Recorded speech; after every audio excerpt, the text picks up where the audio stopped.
Video में guys हम एक एक करके सारा कुछ डिस्कस करेंगे कि कैसे से हम अपने एग्ज़ाम को क्लियर कर सकते हैं। तो पहले तो आता है मैथ्स। मैथ्स में आपको क्या करना होगा, डेली रिविजन्स ऑफ टेबल 12 से लेकर 20 तक डेली रिवीजन करनी पड़ेगी कि आपको बार बार निकालने की ज़रूरत ना पड़े कि 13 8 कितना होता है, तो आप मल्टीप्लाई करके देख रहे हैं उससे हमारा टाइम वेस्ट होता है। तो आपको डेली रिवीजन, इसीलिए मैंने लिखा है कि daily revision of tables 12 to 20।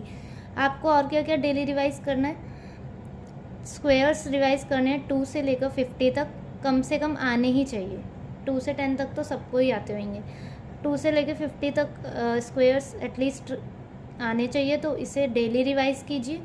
Cubes या फिर अपने टेबल के ऊपर जहाँ पे भी आप पढ़ते हैं, जो भी रूम है वहाँ पे, या फिर आप मैथ्स जहाँ पे भी सॉल्व करते हैं वहाँ पे चार्ट बना के एक रख लीजिए, ताकि आपकी नज़र उसमें बार बार जाती रहे और आपको वो याद हो जाए। तो क्यूब्स आपको 2 से लेकर 30 तक याद करने हैं। सिंप्लीफिकेशन आप डेली सॉल्व करेंगे, एटलीस्ट 30 सिंप्लीफिकेशन लगाएंगे, या फिर बुक है आपके पास तो बुक से लगा लीजिए।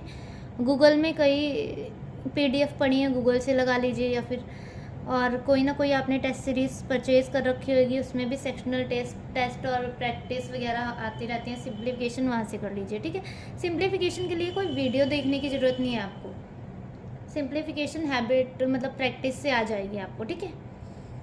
उसके बाद आपको क्लियर योर बेसिक कंसेप्ट, और हाँ इजी लेवल DI मैंने लिखा है, ये प्री लेवल के लिए है, ठीक है। इजी लेवल DI आप 1 से 2 या 2 से 3 लगा लीजिए, ताकि आपकी स्पीड, प्री में सबसे ज़्यादा किसका काम होता है, स्पीड का काम होता है। इसीलिए आप DI जो है वो इजी लेवल की लगाइए, क्योंकि RRB में ज़्यादा टफ लेवल की नहीं आती है, RRB क्लर्क में, बट RRB PO में थोड़ा ठीक सी आती है, मॉडरेट, इजी टू मॉडरेट आती है। तो इजी टू मॉडरेट DI लगाइए। कभी आपने जैसे आज इजी लेवल DI लगा ली 3-4, तो कल थोड़ा सा मॉडरेट लेवल की लगा ले। यूट्यूब पे काफ़ी टीचर्स ने पढ़ा भी रखा है, वहाँ से आप देख लीजिए, ठीक है। और PDFs हैं, वहाँ से लगा लीजिए, पर इजी टू मॉडरेट DI लगाइए प्री लेवल के भी लिए, ठीक है। उसके बाद जिसके बेसिक कंसेप्ट्स क्लियर नहीं है अरिथमेटिक के, तो सबसे पहले जाके मैं रिकमेंड कर रही हूँ वैसे एक चैनल, क्योंकि मुझे पर्सनली वो बहुत अच्छा लगा उनका पढ़ाया हुआ। तो विजय भैया पढ़ाते हैं, द कांस्टेंट गाइड करके है उनका चैनल, द कांस्टेंट गाइड। उन्होंने सारी फाउंडेशन क्लासेस जो हैं सारे कंसेप्ट को क्लियर किया है, तो उनसे देख लीजिए। अगर आपको नहीं समझ आ रहा है, वैसे तो समझ आ ही जाएगा, तो आप किसी और की देख लीजिए क्लास, आशीष अरोड़ा सर, अरुण सर, किसी से भी देख लीजिए। पर इन भैया ने सब कुछ समझाया है, पूरे फाउंडेशन से क्लास ली है, आप देखिए जाके, एक बार चैनल पे विज़िट करिए जगह जाके। उसके बाद कोई प्रमोशन नहीं है, पर फिर भी काफ़ी अच्छा पढ़ाया है, इसलिए बताया मैंने, क्योंकि मैंने खुद पढ़ा है उनसे। आप पहले percentage, ratio and proportion, time and work, profit loss, time, speed and distance, simple and compound interest, ये सब आपको प्री लेवल के लिए तैयार करने हैं आपको ये चैप्टर, क्योंकि आपके बेसिक कंसेप्ट्स क्लियर होंगे, उसी के बाद आप प्री निकाल पाएंगे। तो जब जैसे आपका परसेंटेज, आपने एक पूरी क्लास परसेंटेज की देख ली, 2-3 क्लासेस उसकी जो भी हैं, और ये नहीं है कि आप एक ही दिन में अब मैथ्स की पूरी क्लास देख ले रहे हैं, ठीक है। एक दिन में आप 1 घंटे या 2 घंटे की जितनी भी क्लास हैं, जितनी आपकी कैपेबिलिटी है उतनी आप देखो, जितनी कैपेसिटी है उतनी देखिए, ठीक है। ये नहीं है कि सारी क्लासेस देख ले रहे हैं एक ही बार में, एक दिन में एक क्लास, फिर सेकंड डे सेकंड क्लास, फिर जब वो क्लास कंप्लीट हो जाएगी फिर आप उसके क्वेश्चन लगाना स्टार्ट करिए। और ये भी नहीं, आपको टाइम वेस्ट नहीं करना है। जैसे क्वेश्चन लगाइए आप उसके क्विज से लगा लीजिए, और या फिर बुक से लगा लीजिए, PDF से लगा लीजिए, कहीं से भी लगा लीजिए। उसके बाद आपको सेकंड क्लासेस भी चालू कर देनी है। जैसे रेशियो एंड प्रोपोर्शन की क्लास स्टार्ट की, वो क्लास ख़त्म हो गई, तो आपने परसेंटेज को रिवाइज़ किया, ठीक है। फिर आप परसेंटेज रिवाइज़ किया, फिर आपकी जैसे रेशियो एंड प्रोपोर्शन की क्लास ख़त्म हो गई, आप टाइम एंड वर्क देख रहे हैं, तो आप परसेंटेज के 10 क्वेश्चन करिए, रेशियो एंड प्रोपोर्शन के भी 10 क्वेश्चन करिए। तो इससे आपकी प्रैक्टिस होती रहेगी और आप भूलेंगे नहीं कंसेप्ट पीछे वाले, ठीक है। आप टाइम एंड वर्क की हो गई क्लासेस, तो इसके भी 10 क्वेश्चन इसके भी करिए। जैसे एक दिन में ना करो, चलो ठीक है, एक दिन में आपने परसेंटेज और रेशो के कर लिए, तो रेशो और टाइम वर्क के कर लो, फिर टाइम वर्क और P&L के कर लो। पर ये सारे इंपॉर्टेंट चैप्टर हैं, तो ये सारे तो आपको कंसेप्ट जो है इनके क्लियर करने ही पड़ेंगे, ठीक है। उसके बाद एक मेंसुरेशन भी है, और मेंसुरेशन के RRB क्लर्क में काफ़ी इजी क्वेश्चन पूछ लेते हैं, तो फॉर्मूला जो है मेंसुरेशन का वो याद कर लेंगे एक बार, ठीक है। और क्विज़ लगाइए, प्रैक्टिस कीजिए मैथ्स की, ज़्यादा नहीं होते, 4-4 5-5 मिनट के क्विज़ होते हैं, वो दे दो, एक दो उन्हें एनालाइज कर लो। फिर सेक्शनल टेस्ट मैथ का, जब आपका ये सब हो जाएगा पूरा, आपका बेसिक कंसेप्ट सारा क्लियर हो जाएगा, फिर आप सेक्शनल टेस्ट देना मैथ्स के, देखना आपके स्कोर इम्प्रूव हो रहे हैं कि नहीं हो रहे हैं। फिर हाँ, ये मैंने बोला ना, revise arithmetic questions for pre and mains. उसके बाद जब आपका ये हो जाएगा पूरा, आपको हाँ अच्छे से आ जाएगा, फिर आप मेंस लेवल के क्वेश्चन लगाना स्टार्ट करना, उसकी क्लासेस देख लेना अरिथमेटिक क्वेश्चंस की, ठीक है। मेंस के लिए बताया मैंने ये कि मेंस के लिए, मेंस में थोड़ा टफ क्वेश्चन आते हैं अरिथमेटिक के, बाकी DI वगैरह जो है ये मैंने बता रखी है ये यहाँ पे कि मेंस वाली DI कैसे करनी है। पहले क्लासेस देखना आप, जैसे आपने एक क्लासेस देखी अंकुश लांबा सर की, या फिर आशीष अरोड़ा सर की, या फिर किसी भी सर की आपने एक क्लासेस देख ली, उसके बाद आपने एक DI वहाँ से सॉल्व की क्लास से, तो आप खुद से भी उस DI को बना के देखना कि ये मुझसे बन रही है अभी कि नहीं बन रही है, तो आपका ऐसे प्रैक्टिस हो जाएगी, ठीक है। उसके बाद ये तो थी मैथ्स की बात, इतना हम मैथ्स में करेंगे। मैथ्स में जो मेंस का सिलेबस है वो भी मैं आपको ये वीडियो में बता दूंगी, ये मैंने यहाँ पे नहीं लिखा है, ठीक है। मेंस का सिलेबस भी है, तो वो भी देख लेंगे, कुछ खास नहीं है, मेंसुरेशन आ जाएगा उसमें, थोड़ा सा मेंसुरेशन पे भी ध्यान देंगे, बाकी तो ये सब चैप्टर रहेंगे और DI रहेगी हमारी, ठीक है। नेक्स्ट आता है हमारा रीजनिंग। रीजनिंग को कैसे स्ट्रॉन्ग करें। रीजनिंग में हमारा जो मेन चीज़ है, जैसे inequality, distance and direction, syllogisms, alphanumeric symbols और पजल्स, इतना आता है बैंकिंग में। तो पहले अगर आपको इनइक्वालिटी भी नहीं आता, डिस्टेंस, डायरेक्शन, कोई भी टॉपिक नहीं आता है, तो सबसे पहले इन टॉपिक को सीखिए जाके कि ये होंगे कैसे। जैसे इनइक्वालिटी नहीं आता आपको कि क्या होता है इसमें, तो पुनीत सर हैं, मैंने लिखी है क्लासेस बाय पुनीत सर, ये काफ़ी अच्छा पढ़ाते हैं, ठीक है। इनकी क्लासेस देखिए जाके, इन्होंने सारा inequality, distance, direction, syllogisms, alphanumeric symbols और कैसे प्री लेवल की पजल्स को सॉल्व करना है वो बताया। वैसे मेरी भी रीजनिंग अच्छी है, तो मैंने प्री लेवल की पजल कैसे सॉल्व करनी है वो मैंने भी स्ट्रेटजी बताई है, आप मेरे चैनल पे देख सकते हैं, ठीक है। और एक एक करके क्लासेस जब आपने देख ली, तो आप क्विज़ देना स्टार्ट करेंगे कि मैं हाँ मुझे आ भी रहा है कि नहीं। उसके बाद जैसे आपने इनइक्वालिटी की क्लासेस देख ली, आप उस पर थोड़े से 5-10 क्वेश्चन लगा लिए, डिस्टेंस एंड डायरेक्शन की देख लिए, उस पर लगा लिए, PDF से लगा लिए, बुक है आपके पास उससे लगा लो, ठीक है। सेक्शनल टेस्ट फिर देना रीजनिंग का स्टार्ट करना है आपको। हाँ, जब आपके ये सब हो गया कि अब क्लासेस वगैरह आपकी बंद होगी, ठीक है, क्लासेस नहीं देख रहे हो, तो आप सेक्शनल टेस्ट दो रीजनिंग का, उसे एनालाइज करो, पर ये बाद में देना है, ये पहले ही नहीं देना। पहले तो आपको कुछ आता ही नहीं होगा, तो क्या फ़ायदा देके, तो बाद में देना है आपको सेक्शनल टेस्ट, जब आपके ये सब कंप्लीट हो जाएंगे, ठीक है।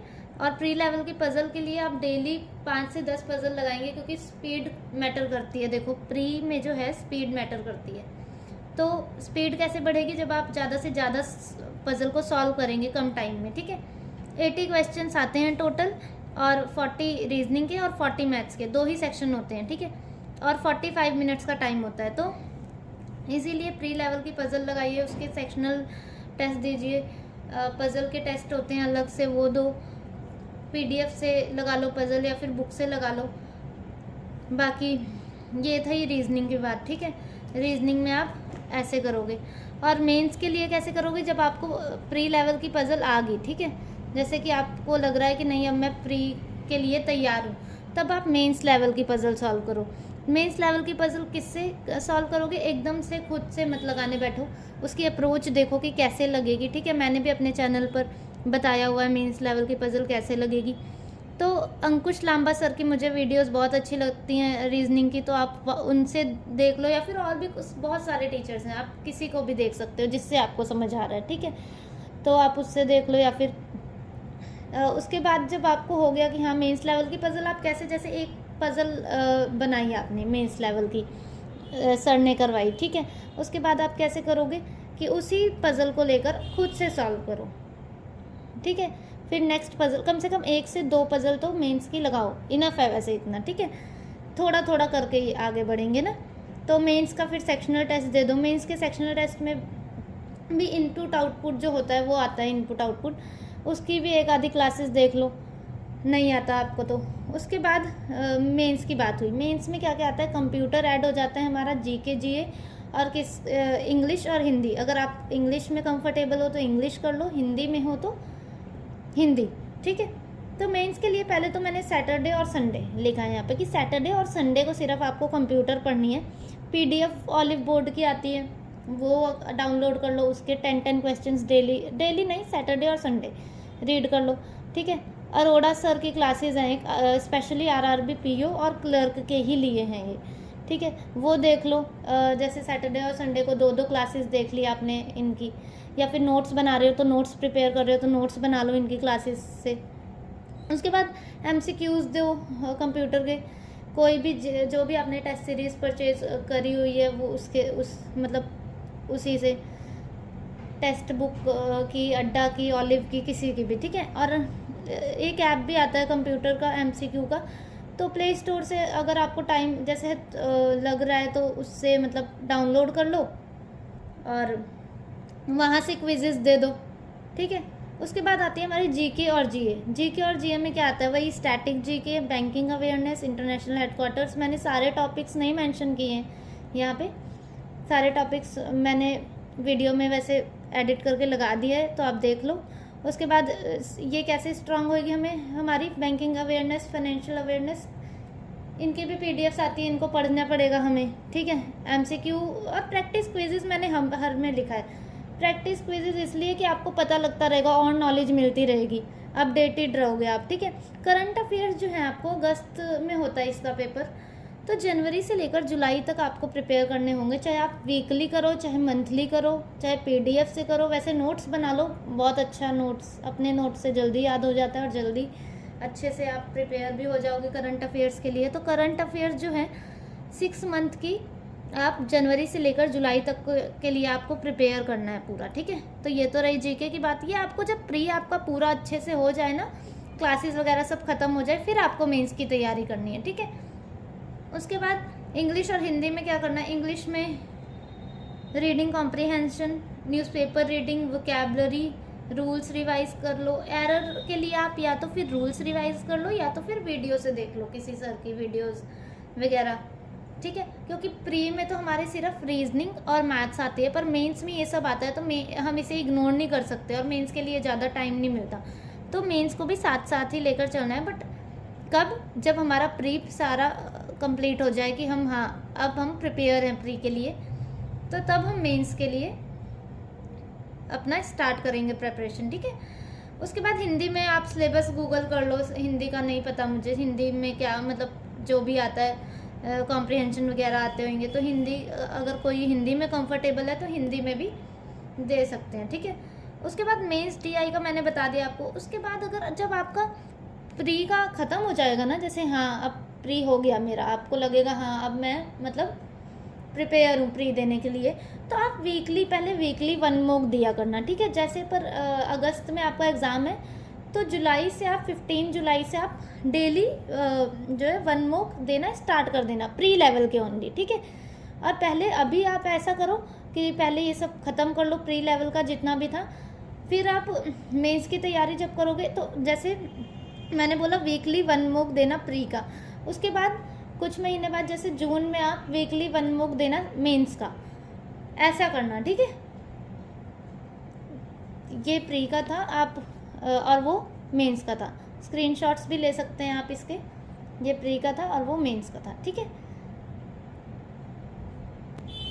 बाकी मैं टू डू लिस्ट शेयर करती रहूँगी अपने चैनल पर टाइम टू टाइम। तब तक के लिए don't forget to subscribe my channel Bankers Avenue. Thank you for watching this video.